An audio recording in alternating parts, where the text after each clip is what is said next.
Olá, bom dia. 1 hora da manhã. Estamos gravando mais um vídeo para o nosso canal Guia dos Perplexos. Em continuidade ao anterior, nós tínhamos colocado no vídeo anterior, que teve poucas visualizações, pensei que interessasse mais, parece que o tema não interessa tanto, que Vladimir Putin é o grande ator, é ele que aparece, que rouba a cena, mas por trás dele está um jovem chamado Alexander Dugin. Então, na verdade, esses dois homens vão construir algo juntos. E, embora Putin apareça mais, na verdade, Alexander Dugin, nós vamos conhecer agora, é extremamente importante para Putin. Então, vamos dar uma paradinha aqui para pedir o seu like. Vocês não se esqueçam de dar o seu like, é muito importante. Agradeço as contribuições que têm vindo regularmente, né? Embora em quantias modestas, mas não posso me queixar. E dos meus 11 alunos, hoje às 10 horas eu tenho um novo aluno que se matriculou no Colégio dos Magos Caldeus para aprofundar, se você quiser, compreender melhor esse vídeo, essa série. Então você, em vez do Projeto Caribou, que é o nome que eu dei a esse curso, você se inscreve no Colégio dos Magos Caldeus. E você terá um horário especial, onde eu explicarei a você, pelo preço de R$ 100 mensais. Pode ser menos se você não tiver essa importância. O que importa para mim é compartilhar conhecimento. Então, vamos agradecer também aos meus 8 magos, ou caribus, que me sustentam, né? Porque eu passaria fome se eu tivesse de viver com o meu salário miserável que o governo me paga de 1.690 mensais. Bom, então, quem é que é Alexander Dugin?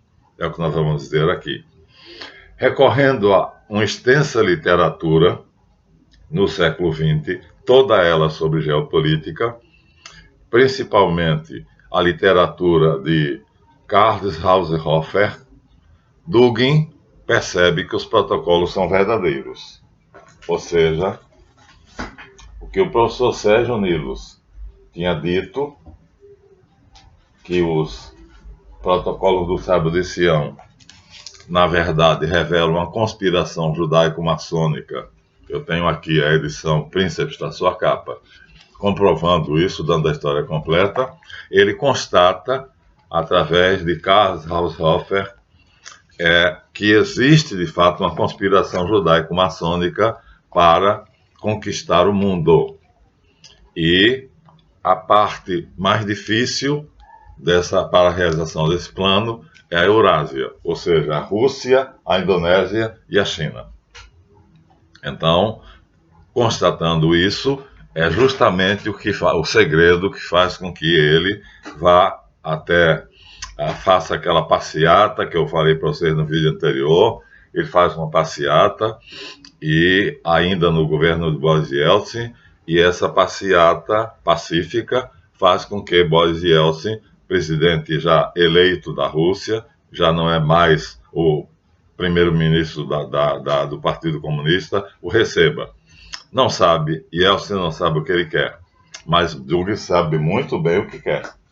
O que ele quer é denunciar isto aqui. Ele leva os exemplares, mostra a Yeltsin e faz a denúncia de duas coisas: de que há um plano judaico-maçônico para a conquista do mundo, liderado por uma família. Essa família, ela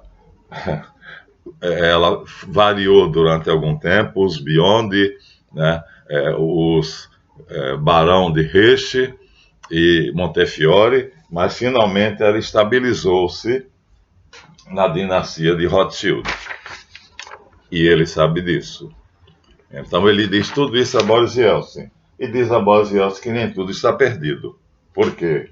Porque a tentativa do sionista de destruírem a Rússia, agregando a ela países que sobrecarregavam os custos do governo russo, deixou uma coisa positiva, um trunfo, que foram os armamentos atômicos. ou seja, a corrida armamentista foi dinheiro jogado fora, né? Não havia vida em Marte, não havia vida na Lua, então tudo aquilo ali foi enganação dos judeus sionistas que tinham transformado a Rússia na União Soviética para poder fazer com que a União Asiática, o continente asiático, ficasse pobre e miserável. E aí ele também fala que existe a PAMIAT, que é uma sociedade que agora Yeltsin toma conhecimento dela, e essa sociedade está preparada para enfrentar esse perigo. Sabendo disso, a reunião, que seria de 30 minutos, se estende por 2 horas. E aí ele sugere a Boris Yeltsin, como eu já disse no vídeo anterior, que convide Vladimir Putin, devido ao perfil dele, que seria o homem ideal para conduzir a Rússia contra essa família, que é a dinastia Rothschild, que já é quem está no poder, que o nosso queridíssimo repórter investigativo M.S. King representa assim: os senhores do mundo com as mãos cheias de sangue e com o globo terrestre nas mãos. Então, quando Boris Yeltsin sabe disso, ele imediatamente, sem pestanejar, ele chama Vladimir Putin, que é vice-prefeito de São Petersburgo, ajudando o seu antigo professor de sociologia, Anatoly Sobchak, em 1994, ele chama para ser vice-presidente da Federação Russa. Olha o salto. Então, Vladimir Putin, coronel da KGB, entra na política em 1994 como vice-prefeito de São Petersburgo, ajudando a um professor de sociologia dele que se chama Anatoly Sobchak, e de repente agora, em 1991, ele é convidado, em 1994 ele entra na política. Em 1998, então, Boris Yeltsin o chama para ser vice-presidente da Federação Russa. E ele vai. Como eu disse a vocês, a Chechênia se rebela, e aí o Boris Yeltsin não sabe o que fazer, e aí Putin não espera. Toma a frente do exército russo, esmaga os chechenos e volta com prestígio, conhecido. Agora, ele, que era um desconhecido, está conhecido. É cruel, mas não havia outro jeito. Tudo isso, Dugin está por trás. Ele está sempre aconselhando quais são as ações de Vladimir Putin. Então, Putin é grande? Sim. Putin é corajoso? Sim. Putin é implacável. Mas acontece que atrás dele está esse homem. Então, descoberto o plano de conquistar o mundo pelos Rothschild, através de quem? Através do Partido Sionista Mundial. Vamos agora ter que entrar nesse assunto. Então, nós temos aqui, depois de passar pelos Montefiore, pelos Barão de Hitch e por outros, pela Aliança Israelita Universal, então funda-se o sionismo. O sionismo coloca Sião, o Monte Sião, como sendo o centro do mundo, o umbigo do mundo, o coração do mundo. Mas isso não é estranho, não causa estranheza. Aqui está o fundador, Theodor Herzl, nome falso para Benjamin Zev. Isso não é estranho para Alexander Dugin, porque além de ler Karl Haushofer, ele era fanático pela literatura de Julius Evola. E Julius Evola, nesse livro, O Mistério do Graal, ele fala, através de documentos, ele fala que existe a cidade de Avalon, onde o rei Arthur tinha a távola redonda. Isso encanta ele. Então veja, por um lado, ele sabe que Esdras, com a ideologia sionista, ajudado pelo Theodor Herzl, ele conquistou quase todo o mundo. Mas ele sabe que existe também uma lenda, mas essa lenda é apresentada aqui documentalmente por Julius Evola, um escritor italiano, que, na verdade, segundo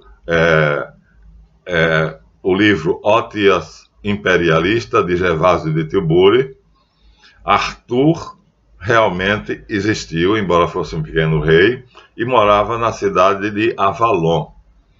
Portanto, dados históricos. E então ele percebe o seguinte: há uma ideologia de que participam praticamente todos os povos, de que o seu país é o centro do mundo e que a sua raça é a melhor do mundo. Então, por que não ser a russa? Ele então concebe a ideia de, vamos dizer assim, baseando-se no que Esdras concebeu lá no ano 430 e realizou através de Theodor Herzl em 1840, 1840 vamos ver aqui, o sionismo, eu tenho que ter a data aqui, o Tsar Nicolau II, 1848. Então, o sionismo é estabelecido por Herzl em 1948 e ele pensa, se Herzl acreditou que o Monte Sião era o centro do mundo e a partir daí ele fez uma ideologia que foi capaz de fazer os judeus cárzaros dominarem o mundo, se existe uma literatura que é feita por um especialista, um estudioso, que mostra que Arthur e a Távola Redonda existiram, e então que a base dessas ideias é que cada povo pode achar-se escolhido por Deus. Então aquela ideia de Abraão, de achar na Bíblia, lá no capítulo 15, que Deus deu a terra a ele e aos judeus, aquilo ali ele diz, na verdade, é um mito universal. Ele chama de realidade super-histórica. E aí ele diz, então eu posso trazer isso para a Rússia, né? Então, existiu Avalon? Sim, existiu. Existiu a Távola Redonda? Sim, existiu. Ele tem documentos aqui no livro de Évola. Mas ele sabe que isso aqui é uma ideia, que claro que Avalon não foi o que os filmes mostram, né? É claro que várias cidades, nós temos aqui os lugares mais estranhos do mundo. Então aqui nós temos um verdadeiro mito. Os irmãos Marco Polo foram até a China, porque diziam que o grão-mogol, o Império Grão-Mogol, tinha ouro à vontade. Aqui nós temos o palácio do Pequeno Buda, que é o antigo rei da China. Nós temos outras coisas semelhantes, outras ideias semelhantes, ou seja, vários povos. Então vejam só, aqui nós temos então um monte poderia ser o Monte Sião, que é considerado por Esdras como sendo o centro do mundo. Então, o que é que acontece? O que acontece é que Alexander Dugin se convence de que, se um povo acredita que ele foi escolhido por Deus para ser a civilização que dominará o mundo, aqui nós temos os astecas sendo conquistados pelos espanhóis, enganados, né, que pegaram Atahualpa e prenderam e depois exigiram uma sala cheia de ouro para soltá-lo e levaram para a Espanha todo esse ouro, então chamado o Eldorado. Então havia a lenda do Eldorado, mas essa lenda era verdadeira, ou seja, Dugin tem um material fartíssimo provando a ele que, se você acreditar que você é escolhido por Deus e que você tem a missão de fazer um mundo melhor, como é o caso da lenda de Arthur e a Távola Redonda, como parecia que seria o caso do sionismo, mas acontece que não é, porque nós vimos aqui que, embora a dinastia Rothschild seja representada assim, e o seu atual representante assim, né, um grande escritor, né, não aceita essa representação e faz uma figura no livro dele, que eu tenho em 2 volumes, essa figura deles, ou seja, eles conquistaram o mundo com 1 trilhão e 500 bilhões de dólares de fortuna pessoal e 500 trilhões de dólares nas suas casas bancárias, eles mandam no mundo. Só falta conquistar a Eurásia. A Eurásia é a Rússia, a China e a Rússia e a Indonésia. Então ele decide fazer um movimento. Então, se Esdras conseguiu, finalmente, né, os Rothschild dominaram o mundo, baseado na lenda, né, de que o Monte Sião era o coração do universo. Se existiu, embora não daquela maneira, a cidade de Avalon, aqui o Jules Evola dá o ciclo arturiano, aqui o ciclo arturiano mostrando por documentos que existiu Hiperbórea, que existiu Avalon, que existiu Arthur, embora não fosse aquilo tudo que disseram, mas acontece que a demanda do Graal, ou seja, a busca do Graal, que é o assunto dos filmes do Rei Arthur e da Távola Redonda, seria exatamente de um mundo de paz, onde as nações fossem iguais. Ou seja, quem é que estava sentado na mesa da Távola Redonda? Príncipes e reis. Então, ele idealiza, ele é um sonhador, ele é um visionário, ele idealiza uma situação semelhante. E ele vai realizar isso. Então, primeiro ele escreve o livro Fundamentos de Geopolítica. Ele é místico, estuda ciências ocultas e acha que o mundo, acredita firmemente que o mundo é governado na sua essência e todas as grandes civilizações são controladas por forças invisíveis que desenvolvem a história. Essas forças invisíveis são superiores ao homem, estão acima da compreensão humana e ele acha que pode então entrar em contato com essas forças invisíveis. Ele faz uma iniciação, essa iniciação se chama o Tantra Caucasiano, que é um misto de tibetano com caucasiano, ou seja, herdeiro lá da Suméria. Ele faz a iniciação, se torna um grande mago. E aí agora ele vai costurar, a partir de abril de 2001, então Putin já é presidente, lembra? Yeltsin já renunciou, e ele já é presidente interino da Rússia. Em 2004 ele vai ser eleito presidente mesmo, com 53% dos votos, e em 2008 ele vai ser reeleito com 86% dos votos. Então tudo está a favor. Então o que é que Dugin faz? Dugin funda um movimento, né, no qual se estabelece que o mundo está dividido em duas metades. Ele tem razões para isso. Uma metade, que ele chama o mundo atlanticista, é constituído pelo continente americano e tem a sua sede nos Estados Unidos. Aqui está o pior inimigo, chamado Anaconda por ele. Então, os Estados Unidos é uma cobra, é uma serpente, é uma víbora.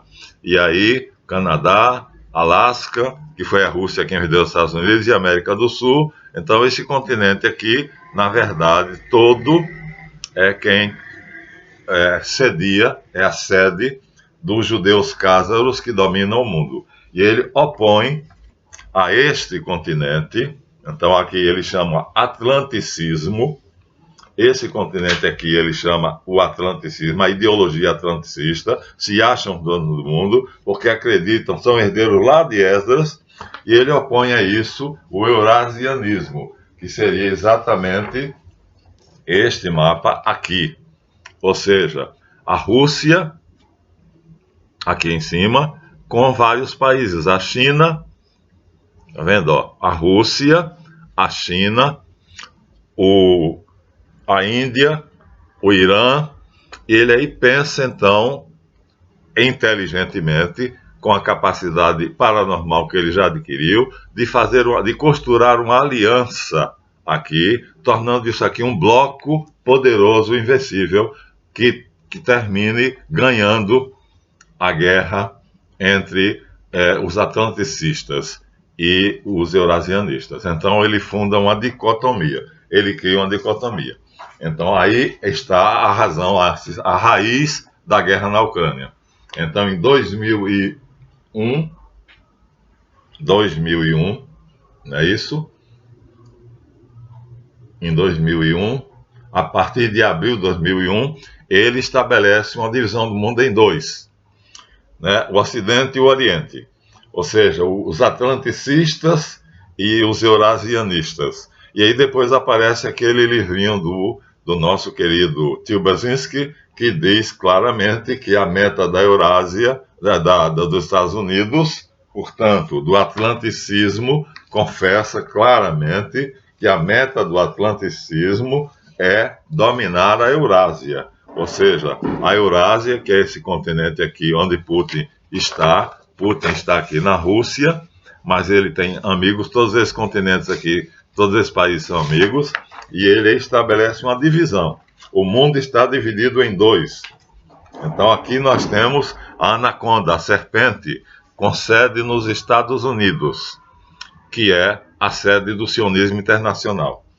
E aqui está a Eurásia, que os protocolos do Sábio do Sião dizem que será conquistada finalmente para completar a conquista do mundo inteiramente pelos Rothschild, e aí ele decide se antecipar.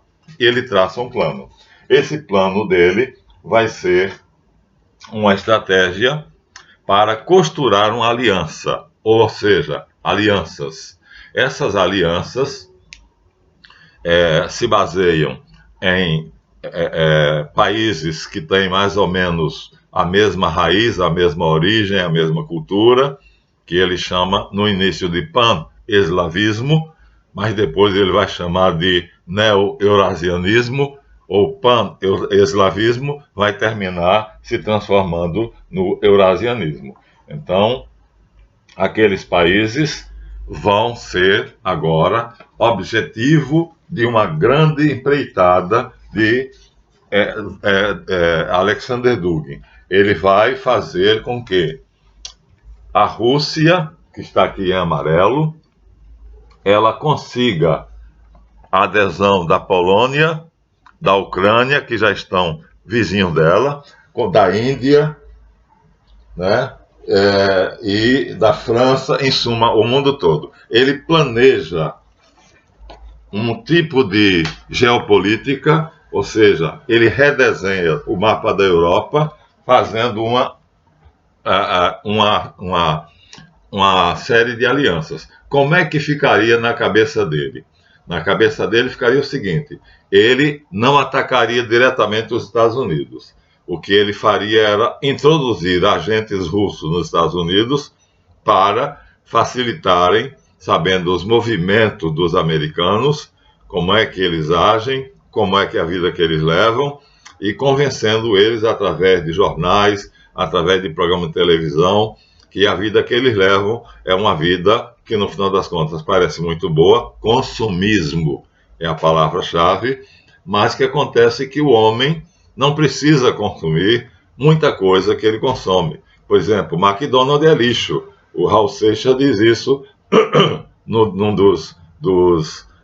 das músicas dele, numa das músicas dele. Então, eles nos enchem de lixo, eles nos enchem de distração, eles fazem com que nós nos alienemos com os blocos de carnaval, com os times de futebol, com as supostas brigas dos partidos políticos. Tudo isso ele vai dizer através de agentes russos nos Estados Unidos. Ele aluga sistemas de televisão e de rádio. Ele tem poder financeiro, porque a Rússia, a essa altura, está com Putin no poder. Nós estamos em 2004, 2006, mais ou menos, e dinheiro ele tem para isso, e ele, quem é a cabeça de Putin, então ele percebe o seguinte: não é só os Estados Unidos. Então, além dos Estados Unidos, há um outro inimigo perigosíssimo, que está perto dos Estados Unidos, e que é uma ilha onde supostamente teria sido a sede do rei Arthur, do mito de Arthur e da Távola Redonda, da Inglaterra. Aqui está a Ilha Britânica, e aqui está a Escócia, a Irlanda, aliás. Então, o inimigo não é só os Estados Unidos, porque os Estados Unidos está na América e a Inglaterra, ou Grã-Bretanha, está na Europa. Ambos juntos formam uma coalizão que ele tem que destruir, mas ele não vai destruir pelo confronto direto, pelo menos não é a ideia dele. A ideia dele é fazer alianças com os países que ele vai listar aqui. Então, primeiro de que tudo, ele considera que a grande tarefa de Moscou é afastar a OTAN da Europa. A OTAN, aí, entenda-se, Inglaterra e Estados Unidos. E criar laços na Europa Central, unindo ela à Eurásia, de tal maneira, quer dizer, o leste europeu faz limite com a Eurásia, não sei se vocês têm uma ideia, mas quando a gente chama de leste, está falando da parte à direita do mapa. Então vejam só, aqui nós temos a Europa, ó, Espanha, França, Alemanha, aqui tem o leste europeu, portanto, e o leste europeu está vizinho da Rússia. Então ele acha que ele pode conquistar, fazer aliança com esses países, convencendo eles de que o atlanticismo é uma desgraça, é corrupção, é alienação e tudo isso para conseguirem dominar o mundo. E qual é o objetivo? O lucro, chamado rentismo. Ou seja, os Rothschild se tornam os maiores banqueiros do mundo, ganham fortunas incalculáveis e, através da dívida, quer dizer, eles vão emprestar dinheiro ao mundo todo, né? E, através desses empréstimos, o mundo fica aos pés deles. Aqui nós já mostramos várias vezes, ó, essas pilhas aqui, depois da Segunda Guerra Mundial, essas pilhas aqui são pilhas de dinheiro. Esses montículos aqui, essas torres, são pilhas de dinheiro que eles emprestam ao mundo. Ou seja, a estratégia do atlanticismo é dominar o mundo pela dívida, o endividamento e a concentração de riqueza. Então, os Rothschild têm o cuidado de concentrar a riqueza nos países que ele confia. Olha, aqui nós temos um mapa onde tem vários cifrões. Onde tem esse sinalzinho aqui, ó, significa que esse país é rico.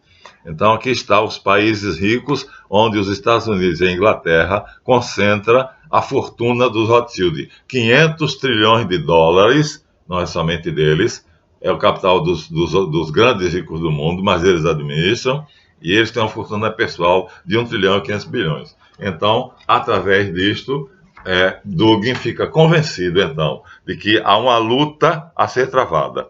Essa luta é do atlanticismo, que é assim que ele chama aqui as Américas, principalmente com sede nos Estados Unidos, com sua aliada na Europa, que é a Grã-Bretanha, não aparece aqui nesse mapa, mas vai aparecer em outros. Então, através da dívida e através da união com a Grã-Bretanha, em 1929, através da dívida, ele vai fazer com que os países se submetam a ele. E ele vai isolar a Rússia.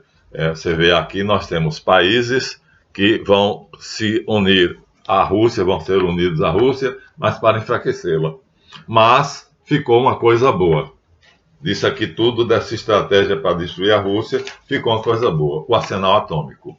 Ou seja, a Rússia está aqui em amarelo, mais uma vez, e aqui estão os países que eram da antiga União Soviética.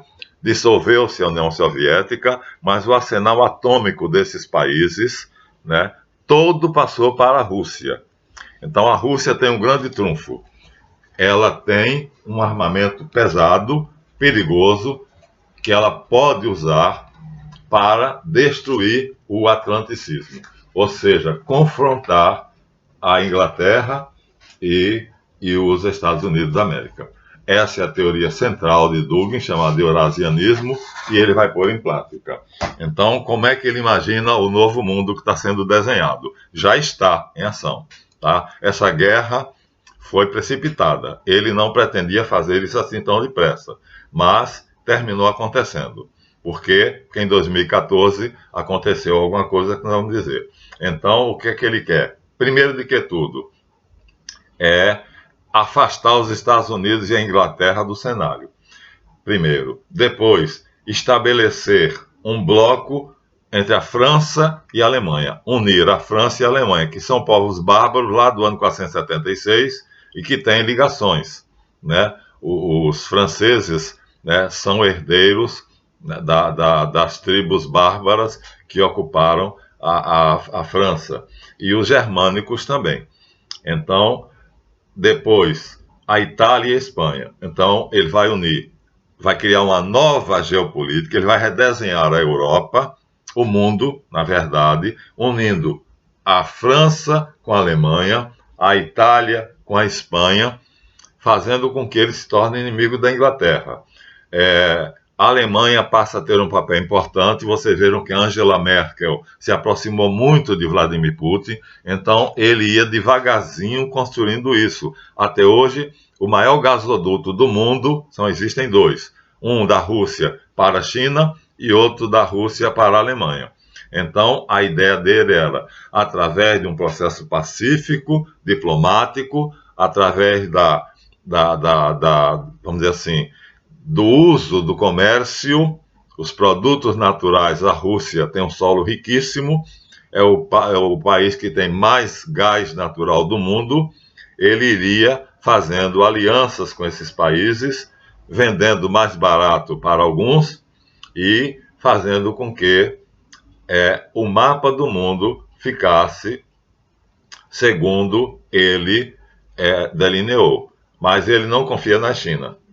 Ele diz que vai conseguir fazer com que a Finlândia, a Estônia, a Letônia, tudo isso fica debaixo do Império Alemão.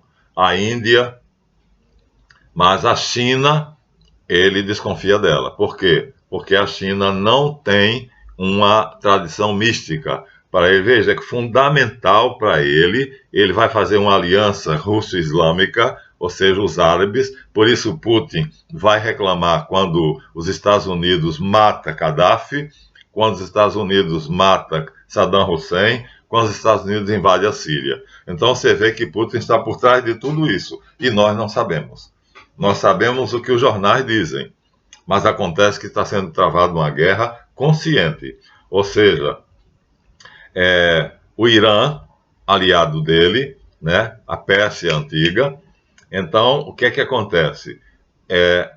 Dugin faz assim, aqui está a fisionomia dele, vou apresentar a figura a vocês, aqui está ele, um gênio, Alexander Dugin.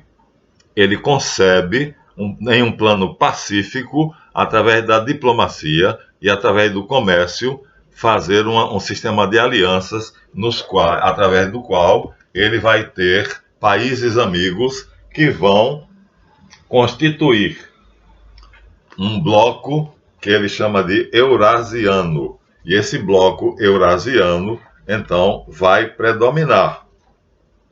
Vai ser a mesma coisa que o rei Arthur e a Távola Redonda. Ou seja, ele acredita firmemente que os países amigos dele vão conseguir se unirem. Aqui está, o mapa que eu estava procurando, aqui está. Então, aqui está a Eurásia, que ele vai conseguir unir esses países todos diplomaticamente. Gente, ele não pensa em guerra. Ele não quer a guerra. Ele vai fazer isso. Angela Merkel se aproxima de Putin, né? O próprio Estados Unidos, Putin várias vezes propõe aliança aos Estados Unidos. Trump foi eleito com a ajuda de Putin e Trump chegou a propor a dissolução da OTAN, que seria a melhor coisa do mundo. O mundo estaria em paz. Por quê? O mundo não está em paz por quê? Porque a OTAN decidiu que a Ucrânia seria a desculpa para ela conquistar a Rússia. Então, vejam vocês bem, ficou claro Então, Alexander Dugin é o mentor, é o cérebro, é o mago místico que reconhece que os países todos têm uma crença. Essa crença une fundamentalmente os seres humanos, não importa em que. Ele não vai se incomodar, cada país vai continuar crendo no que quiser. A não ingerência nos assuntos internos de cada país é o lema dele, enquanto que os Estados Unidos faz o contrário, né? Ele manda em 174 bancos centrais do mundo. Olha, a diferença é brutal. Enquanto que o plano neo-eurasiano de Putin respeita, ele vai juntar esses países, ele vai aglomerar esses países e ele vai criar uma nova ordem mundial, diferente daquela dos Rothschild, né, que foram feitas através do Partido Sionista Mundial. Ele vai criar uma nova ordem, mas através da diplomacia, através do comércio, e nesse ponto aí a China termina, vamos dizer assim, surpreendendo ele, porque ele achava que a China seria inimiga. Por que ele achava que a China seria inimiga? Porque assim que a Revolução de Mao Tse-tung venceu na China, a Revolução Comunista, ajudada pela União Soviética, tomou o Tibete e impediu os chineses de terem uma religião. Então os chineses deixaram de ter religião, não têm religião. Então são budistas nominalmente, mas na verdade não praticam religião nenhuma. Então ele pretende restabelecer o confucionismo, dar independência ao Tibete. A primeira ideia dele é assim que ele conseguir conquistar a amizade da China, ele vai tornar o Tibete independente, novamente. Então vocês vejam que a ideia dele está em ação agora. Putin está redesenhando o mundo exatamente da maneira como Alexander Dugin imaginou. Vejam bem, minha gente. No fundo, o que está acontecendo é isto. Não se enganem, não deixem que os vídeos falsos levem vocês a outra ideia. A ideia central é concebida por esse homem de longas barbas, Alexander Dugin, um mago, um místico, que não acredita que a China vai ajudar, mas a China vai terminar entrando no jogo e vai ser uma peça importante, porque, como ele queria tomar o mundo pela diplomacia e pelo comércio, a China se torna a maior potência comercial do mundo. E aí agora, Vladimir Putin percebe que tem que fazer uma aliança com a China. E os dois estão unidos assim, ó, agarrados. Então, o que está acontecendo é isso, minha gente. Por trás dos bastidores, né, o projeto chamado A Guerra entre os Blocos Atlanticista e o bloco eurasiano são a razão dessa guerra. Então, vou repetir, vou mostrar, olha aqui, ó. Aqui está o bloco atlanticista, as Américas, mas nós somos apenas o quintal dos Estados Unidos. Ele diz, os Estados Unidos ingere, ele interfere nos assuntos internos dos países. Nós não vamos interferir, nós vamos criar um mundo multipolar. O modelo é o quê? Arthur e a Távola Redonda. Nós vamos criar um mundo, nós vamos descrever no próximo vídeo, como seria esse mundo, parecido com a lenda de Arthur e a Távola Redonda, países iguais, um mundo multipolar que já está existindo, viu? Essa ideia de Putin já é real, já acontece. Então, o mundo deixou de ser unipolar. Os Estados Unidos perdeu a hegemonia. Os Rothschild não governam mais. Então, esse homem aqui está com as mãos na cabeça, dizendo, perdi o meu trono, perdi o meu trono, perdi o meu trono. Aqui diz, Nathaniel Rothschild adverte o governo inglês que a nova ordem mundial estará morta se Putin conquistar a Ucrânia. Ou seja, ele já perdeu. Aqui ele estava confabulando com a rainha da Inglaterra. Acontece que a dinastia Rothschild já perdeu. Por quê? Porque Putin tem uma grande arma. Ele fornece gás para a China. E aí, como a China é amiga, terá todo o gás que precisar. Ele oferece à América do Sul ajuda. E a China também vem junto. Olha a quantidade de coisas que a China tem no Brasil e na África, que ela comprou, não está no gibi. Vai ficar para o próximo vídeo. Ou seja, gente, já se concretizou. Acabou o mundo unipolar. Acabou o domínio do clã dos Rothschild. Não existe mais.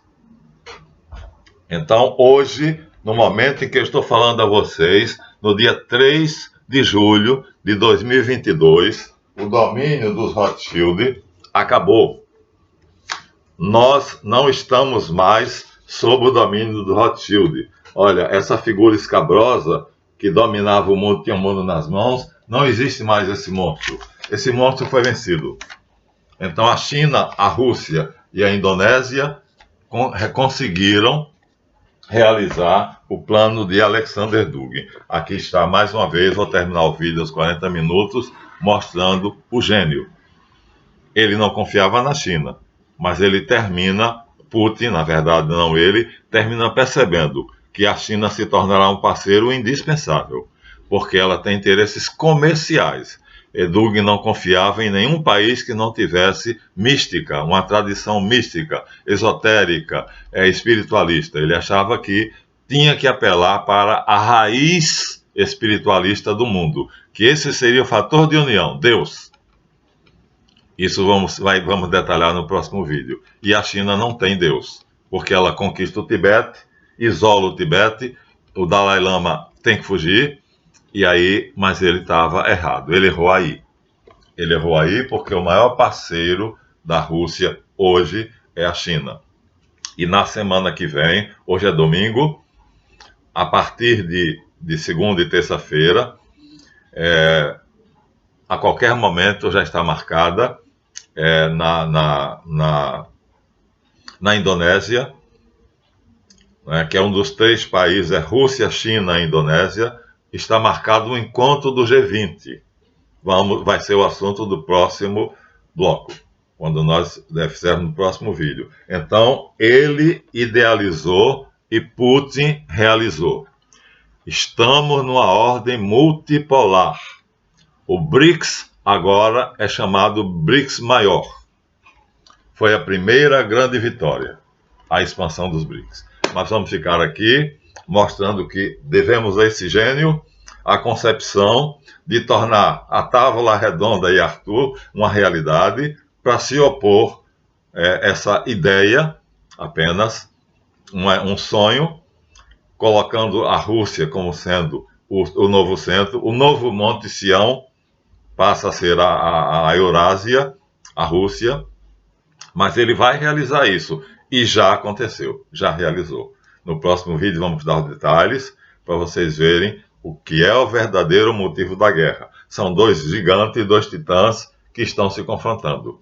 Mas acontece que na guerra entre esses 2 titãs, eurasiano e atlanticista, o eurasiano já ganhou.